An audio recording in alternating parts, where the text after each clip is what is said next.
नमस्कार, आप देख रहे हैं द क्रेडिबल न्यूज। मैं हूं शालिनी।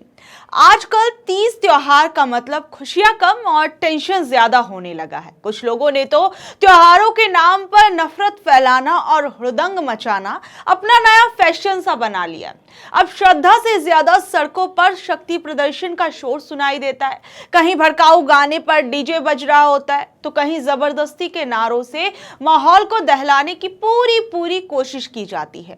सोशल मीडिया से लेकर गली मोहल्लों तक त्योहार के बहाने दूसरे को नीचा दिखाने का जो गंदा खेल शुरू हुआ है उसने हमारे भाईचारे की जड़ें हिला दी हैं। इसी बीच उत्तर प्रदेश के मेरठ में ईद और अलविदा जुम्मे को लेकर पुलिस प्रशासन ने ईदगाह कमेटी और मुस्लिम धर्मगुरुओं के साथ एक बैठक की।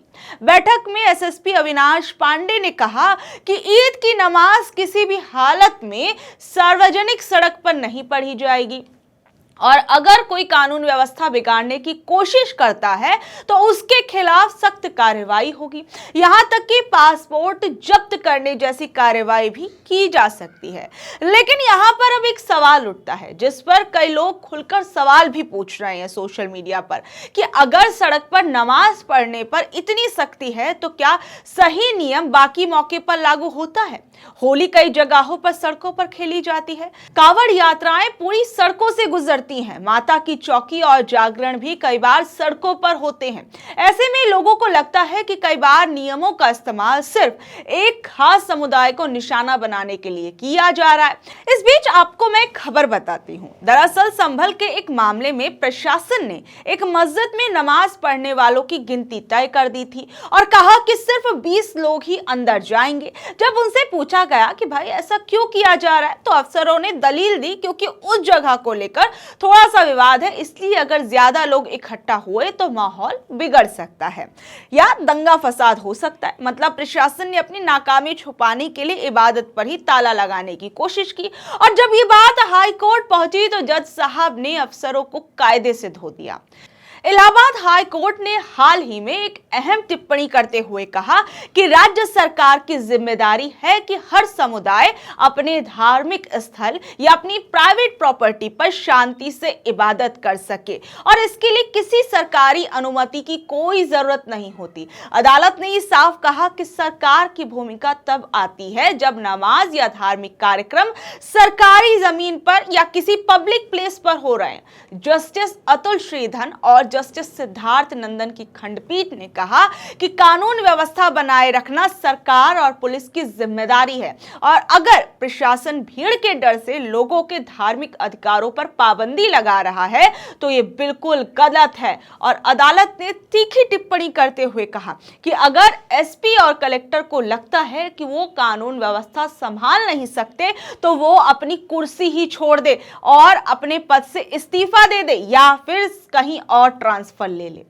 दरअसल मैं आपको बता दूं कि ये मामला जो है तब सामने आया था जब एक याचिका में कहा गया कि रमजान के दौरान मुसलमानों को एक मस्जिद में नमाज पढ़ने से रोका जा रहा है। हालांकि राज्य सरकार ने अदालत को कहा कि जिस जगह मस्जिद बताई जा रही है उसकी जमीन को लेकर विवाद है और इसी वजह से प्रशासन ने जो लोगों की संख्या थी उसे लिमिटेड कर दिया।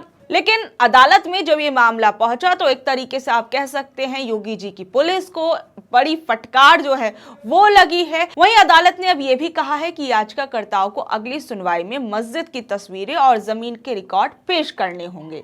इस मामले की अगली सुनवाई 16 मार्च को होगी। लेकिन इस पूरे मामले में अदालत का रुख बेहद सख्त रहा। अदालत ने यह साफ मैसेज दे दिया कि किसी भी समुदाय को बार बार शक की नजर से देखना या डर का माहौल बनाकर उसकी इबादत पर रोक लगाने की कोशिश करना बिल्कुल भी एक्सेप्टेबल नहीं है। लंबे समय से आरोप लगते रहे हैं कि एक खास समुदाय को कई बार अनजाने में नहीं बल्कि जानबूझकर निशाना बनाया जाता है। कभी नमाज को मुद्दा बना दिया जाता है, कभी भीड़ का डर दिखाकर पाबंदियां लगाई जाती हैं। हाई कोर्ट के इस आदेश को इसलिए अहम माना जा रहा है क्योंकि इससे एक तरह से ऐसे नफरती और भेदभावपूर्ण पैटर्न पर रोक लगाने का साफ संदेश गया है।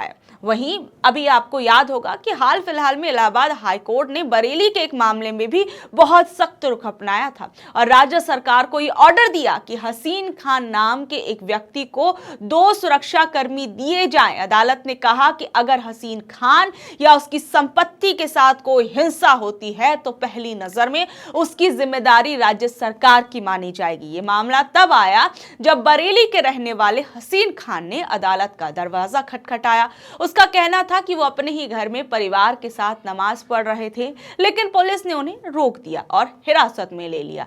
इतना ही नहीं, उन पर जुर्माना भी लगा दिया गया। और दिलचस्प बात तो ये है कि इससे पहले राज्य सरकार खुद अदालत में ये मान चुकी थी कि संविधान के अनुच्छेद 25 के तहत किसी भी व्यक्ति को अपने घर में नमाज पढ़ने के लिए किसी अनुमति की जरूरत नहीं होती। इसके बावजूद आरोप है कि पुलिस ने हसीन खान को नमाज पढ़ते वक्त उठा लिया। हसीन खान ने अदालत में यह भी बताया कि उन्हें बुलडोजर चलाने तक की धमकी दी गई थी और खाली कागजों पर जबरन अंगूठा लगवाया गया था। और उन्होंने कहा कि वो अनपढ़ थे, इस वजह से उन्हें यह पता नहीं था कि उस कागज पर क्या लिखा हुआ है। और उन्होंने आरोप लगाया कि कुछ स्थानीय लोगों और पुलिस ने मिलकर उन्हें डराने की कोशिश की। और जब मामला अदालत के सामने आया तो जस्टिस अतुल श्रीधर और जस्टिस सिद्धार्थ नंदन की खंडपीठ ने इसे बेहद गंभीर माना। अदालत ने आदेश दिया कि हसीन खान जहां भी जाएंगे सुरक्षा कर्मी उनके साथ रहेंगे ताकि उनकी संपत्ति की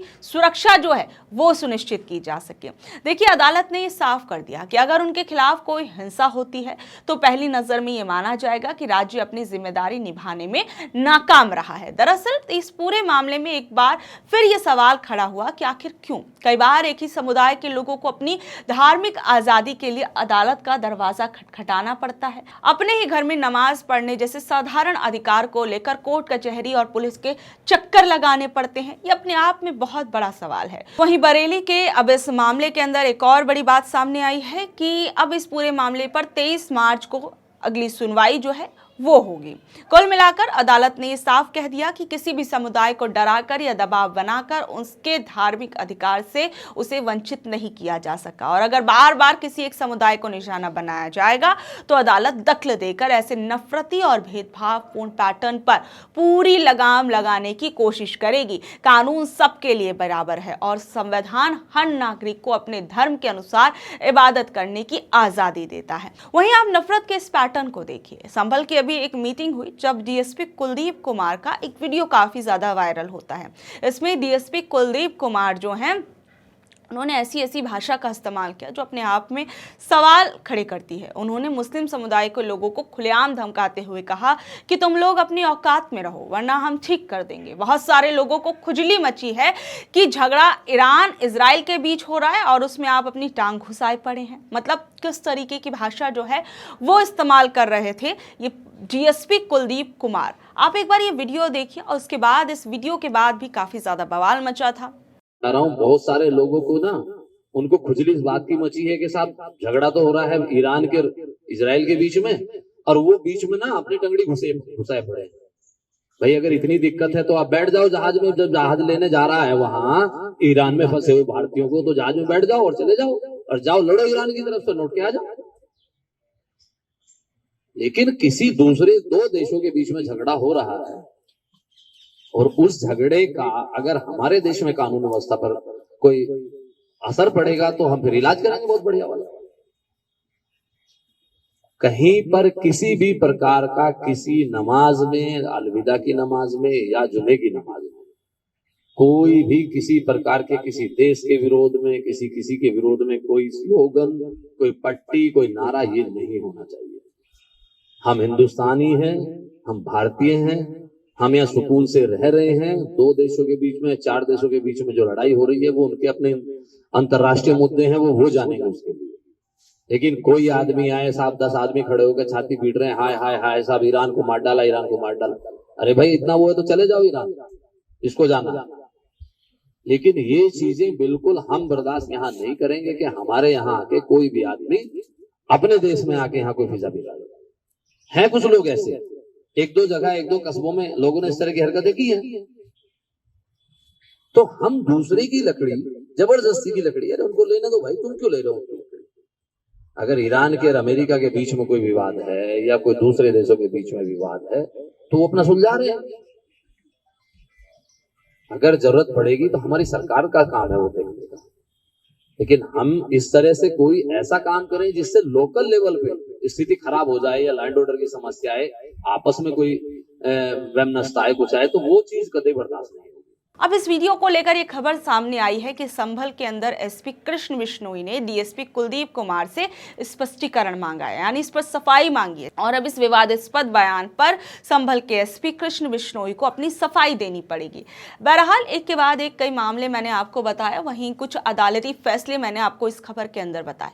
आप लोग इस खबर पर क्या कुछ कहेंगे, अपनी बेशकीमती राय हमें नीचे कमेंट बॉक्स में जरूर बताइएगा। और ऐसे अपडेट से जुड़े रहने के लिए देखते रहिए द क्रेडिबल न्यूज। मैं हूं शालिनी, धन्यवाद।